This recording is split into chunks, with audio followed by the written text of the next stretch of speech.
Hyundai Santa Fe. Заменили мы рулевые тяги.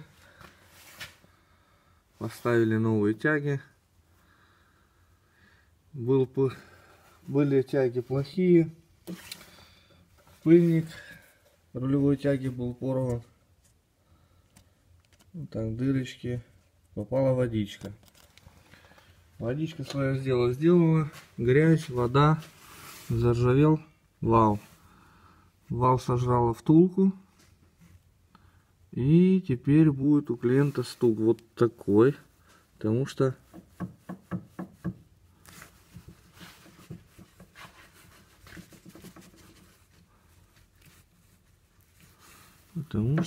сожрала втулочку.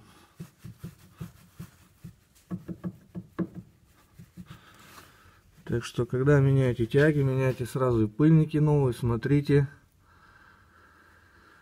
Я там почистил все, посмазывал внутри. И здесь смазывал. Еще один такой нюанс. Есть такая смазочка ТРВшная. Она прозрачная, липкая. Я смазываю вот эти места.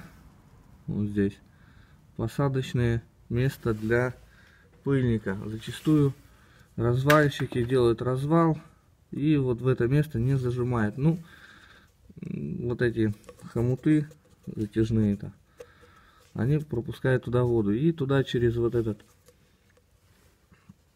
через тягу попадает вода, и также вредит и тяге, и рейке. Я вот ставлю вот такую смазочку. Она с ТРВшными идет, тягами в комплекте. И помогает очень здорово. И смазываем еще наконечники. Наконечники смазываются также вот здесь, где прилегается вот эта резиночка посадочная. У нее тоже нет ничего, ни там шайба под. И все, мы смазываем вот это вот здесь и вот здесь, и оно получается хорошая герметичная вот эта смазка. Так что меняйте